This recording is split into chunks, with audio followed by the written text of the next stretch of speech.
Hey, Esme, Tony started, his voice shaky with emotion. You disappeared on me. I searched high and low for you. I even went to your dad and he spilled the beans. He said you ran off with another guy. Each word was like a dagger to his heart, painful to say. He had no choice but to believe it, to make sense of her vanishing act, and the love he thought they had shared. As Tony finished speaking, the doorbell rang, signaling a new visitor. A young, handsome man strolled in, exuding confidence and flashing a charming smile. He made a beeline for Esme, locking eyes with her. Esme, he greeted smoothly. Did I show up too early? He leaned in and planted a light kiss on her cheek, a familiar gesture that sent shockwaves through Tony, even surprising the baby. Tony felt a chill run down his spine. This was the guy Esme supposedly ditched him for, the man her dad had mentioned, and now, here he was, standing with his arm casually around Esme's shoulders. Turning his attention to the baby, the man's smile widened. You're growing up so fast, he cooed affectionately. He reached out and playfully tickled the baby's chin, eliciting a giggle. Tony's mind spun. He glanced from the man to Esme, searching her eyes for answers, but her expression remained unreadable, a mask of controlled emotions. The man then shifted his focus to Tony, his smile faltering slightly. I don't think we've met, he said, extending a hand.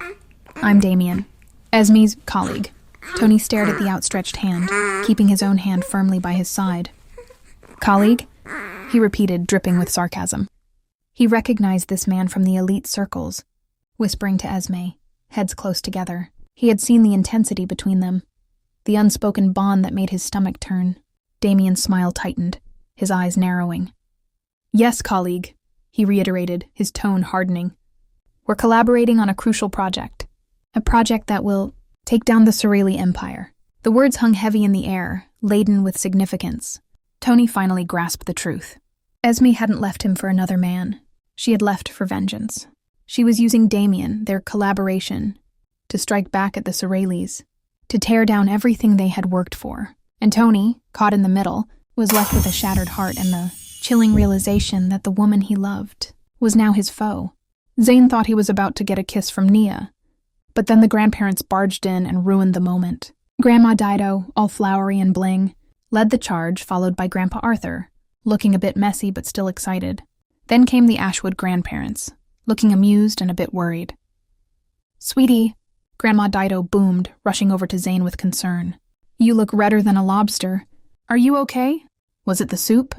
She put on a dramatic show, clutching her heart. My heart is still racing from last night's party. Zane, still recovering from almost spilling his guts to Nia, was caught off guard. Mrs. Sorelli, I'm good. Just tired. Tired? Ridiculous. Grandma Dido scoffed. You're young. You should be full of energy, unless... She looked mischievously at Nia.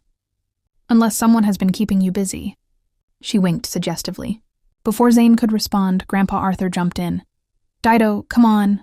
The boy's not well. Probably from Grandma's dancing. Speaking of which... He turned to Zane. Sorry about that. Did she step on your foot? Her dance moves aren't what they used to be. But hey, your grandma almost took out a chandelier with her moves. Zane's grandma, Mrs. Ashwood, touched his arm gently. Arthur, please. This is a hospital, not a dance floor. Zane, sweetheart, how are you feeling? Dr. Peterson said you're getting better, but we wanted to check on you. Mr. Ashwood, being practical, added, and we brought some goodies to keep you going.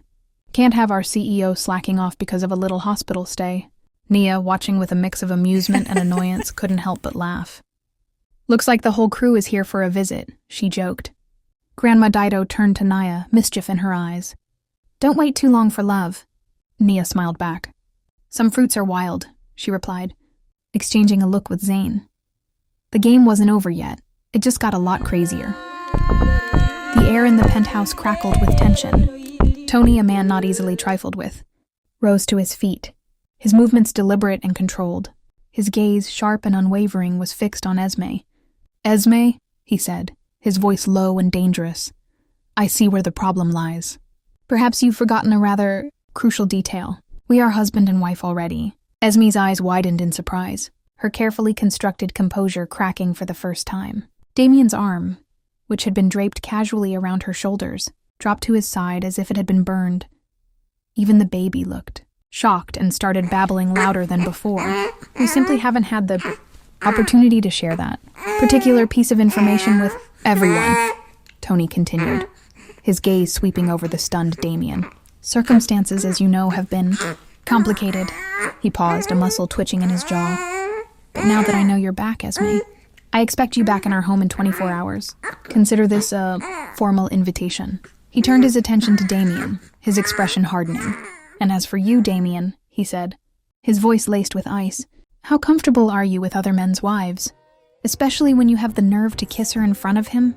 He opened his mouth to retort, but Tony cut him off with a look that could freeze fire. I suggest you choose your next words carefully, he warned. Because I'm not in the mood for games or explanations. I'm simply here to take my wife home. He looked back at Esme, his eyes softening slightly, though the steel in his gaze remained. Esme, he said, his voice now carrying a hint of tenderness.